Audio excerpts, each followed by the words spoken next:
Welcome back. This is your post-service report. Just got out of church. Well, I didn't just get out of church. I got out of church about 15 minutes ago. I had to get me a coffee because that's what I do after church. Whatever. Don't at me. With that said, I want to give you the report on what went on in my church. And hey, in the comments, if you want to tell me what went on in your church, that's fine too. So right away, it's first Sunday. They got it cracking with 2 certified bangers from the choir. And it was Near the Cross. If you don't know nothing about that, it's a real good hymn type song. Very much reminiscent of understanding that when we're near the cross, that is our perfect place that we need to be. But then after that, they went into 2 certified bangers, Total Praise, and How Excellent. And they did not stop. They went right in from Total Praise to How Excellent. My favorite part of Total Praise is, Lord, I will lift my eyes into the hills, knowing my help will come from you. That is straight from the Bible. That is straight from Psalms.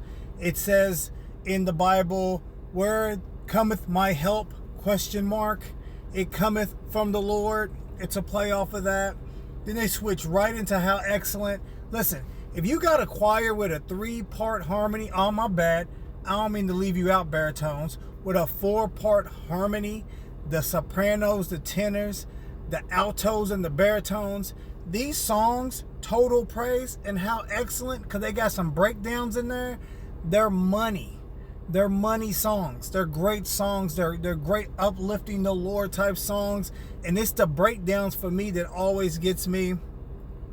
And the part in How Excellent, you know, when the baritones and the tenors start going in all the earth, when you get to the point of that song, when they're going in all the earth, then you know where you're going. And then when either the sopranos or altos, I can't remember which ones, when they come to that point where they're talking about every knee shall bow and every tongue shall confess, listen. The choir set the tone. And then the preacher got up and he preached from 2 Corinthians, the 10th chapter. He put the 9th verse, but he really went from 7 to 9. Actually, he went from 1 to 10. 2 Corinthians, the 12th chapter, 1 to 10. And he blew it out the box. What he wanted to talk about today was, even in the midst of a lot of uncertain times, and he brought up a couple of things throughout the preaching about uncertain times we live in, that we have to think about 2 Corinthians 12:9. And what does that say? Well, to sum it up, it says that God tells the Apostle Paul, my grace is sufficient for you.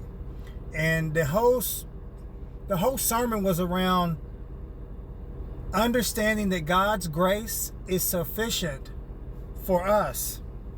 So he opens up talking about that, and he says this, check us out. In our circumstances, we forget that we have been worse off before this, and God was still God.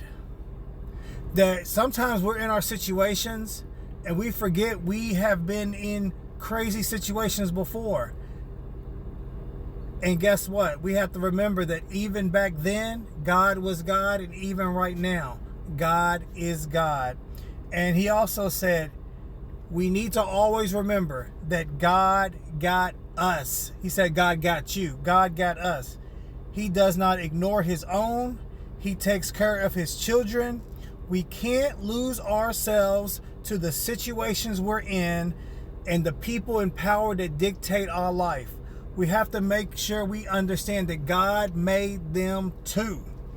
So he backs up like that. He talks about the background of 2 Corinthians. It was a letter to the church of Corinth, basically trying to establish the apostleship of Paul, because they've already started trying to deny that Paul's the apostle that he said he is, and such a yada yada yada. But he had to come through and tell them, I am who I say I am. I'm here to preach Jesus Christ. I've been through a lot. If you go to 2 Corinthians chapter 11, He says he's been through a lot to even get here. He's been through a lot for the cause of Christ, and you're not going to remove the apostleship that God gave him.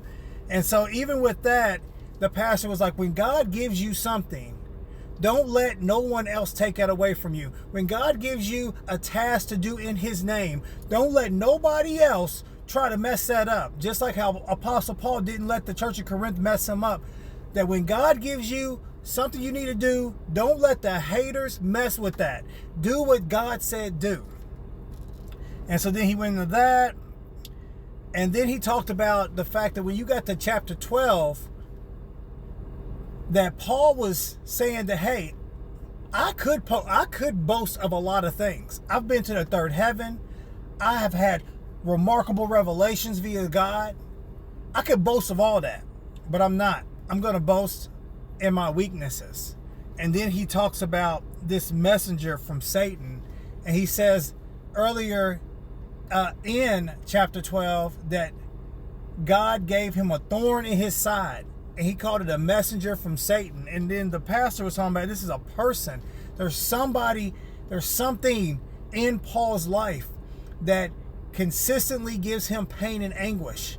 And he said God gave it to him so he wouldn't get the big head. He wouldn't be overzealous in his way, that it would keep him humble.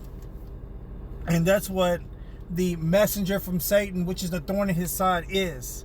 And so the pastor said, you know, if I knew there was a person who was a thorn in my side, that would make me upset. And then he says, but God gave this thorn to Paul. And he said, God will give challenges to you to help you rely on God. See, if we don't get those challenges, we will think that we are the ones doing it. But sometimes we have to get a few things in our life that we can't get over on our own to realize that only God can get us to where we need to go. And then he talked about how Paul asked God to remove that thorn 3 times. He asked him 3 times to remove this thing out of his life. But God did not. But God did say this in verse 9. God said, Paul, my grace is sufficient enough for you. And so we have to be reminded that no matter what we go through,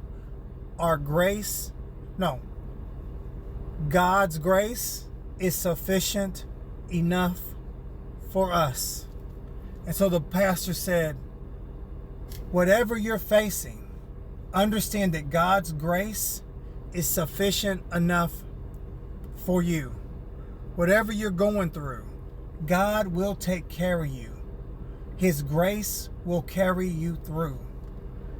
And then they ended with Amazing Grace, which is such a great song. And then we had the Lord's Supper. And it is what it is. Like I said, great sermon, great service. Hey, what did you learn at church today? See you later.